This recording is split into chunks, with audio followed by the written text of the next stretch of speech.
YouTube channel, and today will be episode 2 of my series called Health Myths, where I typically just take a random myth about exercise or nutrition. I'm going to break it down, give you a little bit of the science behind it, maybe a little bit of where the myth originated, and then just present you with the facts and let you kind of go to your own conclusion. Again, I'll always kind of give you my opinion on it, but I'm here to present the facts, and then you can do with what you want with those facts. And to get this out of the way real quick, I'm kind of like dual recording this with my Mac and my phone.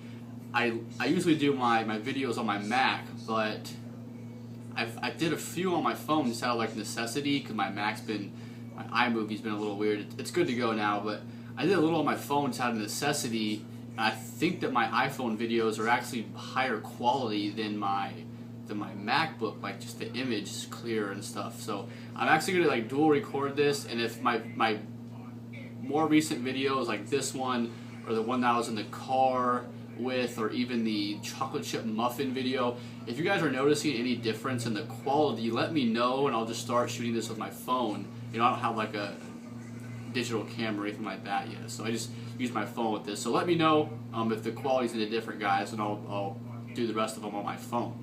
It's simple as that. So thanks, and let's get into it. Again, this is episode 2 of the health myths. This is going to be, of course, more nutrition related. If you haven't checked out my first one, it's about muscle and if it has any effect on your metabolism. Go check that one out if you're interested in that topic. But this one will be about aspartame, maybe the pros and cons of aspartame. Again, just presenting you with the facts as I know them. Again, there always will be links to research and articles down below in the description box if you want to look into those as well. So I'm going to try to keep this as sweet and short as possible, and also maybe provide you with a little bit more science you didn't know about that may if you don't already know, it'll definitely affect you, maybe change your mind, or maybe if you have like a relative who thinks it's harmful or something, you can maybe use this as evidence as why it's safe to use in certain situations and in certain quantities. So I'll get into it with a quote. I'll start with a quote from the FDA. I'll just read it right verbatim so I don't mess it up. But the quote from the FDA, who of course has approved the use of aspartame, that's why it's currently in our foods. One of the most thoroughly tested and studied food additives the agency has ever approved. That's just a really simple quote from the FDA talking about aspartame and how it's so studied and it's approved, and people still kind of have questions about it. I believe, don't quote me on this, but there's been over 100 studies proving aspartame is safe in moderate quantities for the general population. I'll get into more specifics later. This may be relevant for some people. Again, it's just kind of cool to know aspartame does actually contain calories. It's kind of a misnomer, it doesn't really matter, but the thing is that aspartame is so much sweeter than just regular table sugar. Sucrose, as most people know, sucrose contains 4 calories per gram. So sucrose would just be in like anything else, just like table sugar or anything like that. That's what sucrose is. The main sugar is usually sucrose, and it does contain 4 calories per gram. But the thing is, aspartame is so much sweeter. I believe it's like around 200 times sweeter than sucrose. I'm not exactly sure if they came up with that number, but it's dramatically sweeter than sucrose. So the thing is, they can actually use such a small quantity of the aspartame that it's pretty much 0 calories. I believe my professor last semester gave the analogy of a teaspoon of aspartame in a swimming pool of whatever you're adding it to could sweeten it. That might be an exaggeration, I'm not sure, but they have to use minuscule amount, and that's why it's talked about and it's marketed as calorie free, whatever it is. So I'll give you some just examples if you haven't heard of aspartame, what it's mostly in. It's just diet foods, diet sodas, mostly Crystal Light. You can actually buy it like in bulk. I use Truvia, but you can buy it. I think it's called Equal or NutraSweet.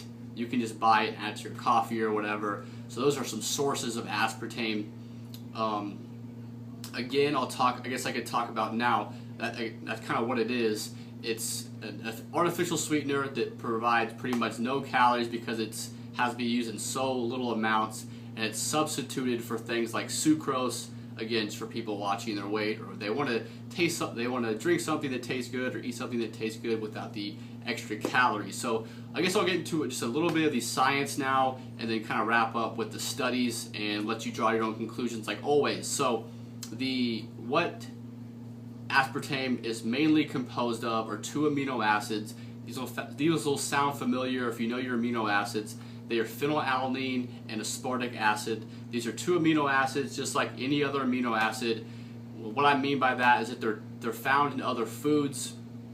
So I'm not sure where the argument that the aspartame is harmful for you, because again, it's composed of these two amino acids, and I believe there's also a third amino acid or a third part that can that affects when aspartame is metabolized. I believe it's a methanol group. It's like a methane with an alcohol group, if you're familiar with chemistry at all.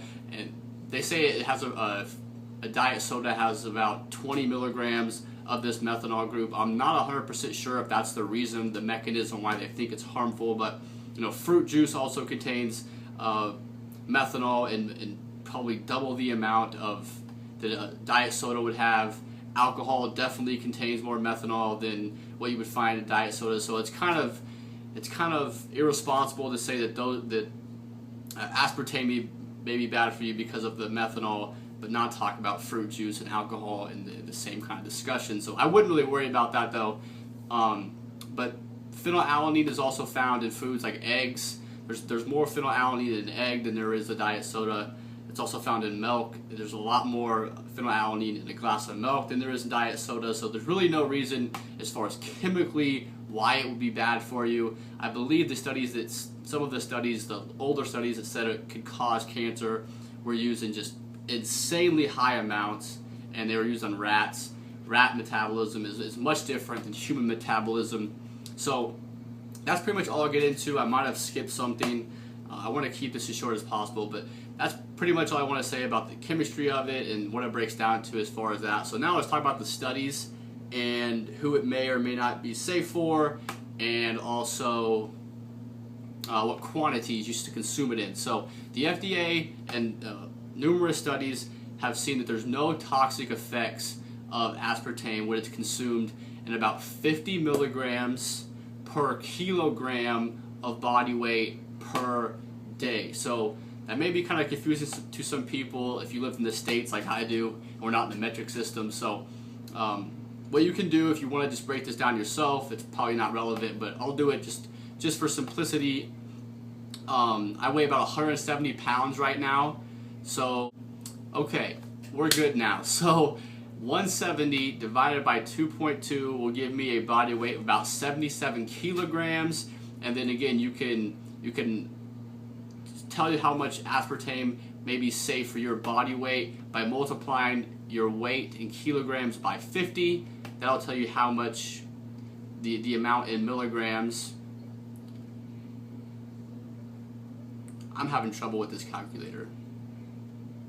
So 77 times 50 is 3,800. So that's 3,800 milligrams, which comes out to about 3 grams of straight aspartame. That's around, I believe, around 20 diet sodas a day.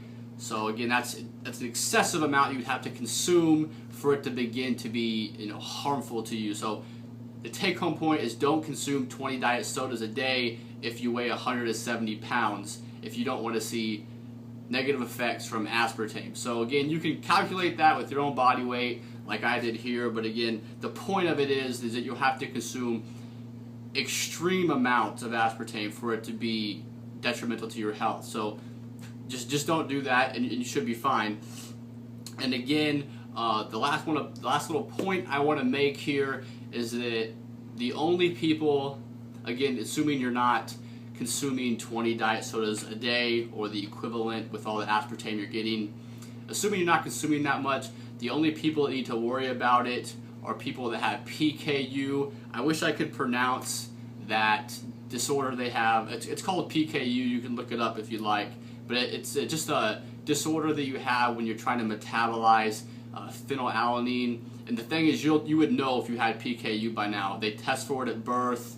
You have to be like put on a special diet just to make sure you're having proper function and proper growth when you're growing up. So odds are you know if you have PKU already, so that shouldn't be a problem for you. So that's the video, guys. Again, the take-home message is that 50 milligrams per kilogram body weight per day, which comes out to me when I weigh about 77 kilograms to about around 20 diet sodas a day. I don't even feel like crunching the numbers because it's really not that important. But those are the facts on it, guys. Again, hopefully this taught you something a little about aspartame and how it can be perfectly fine for your health when consumed.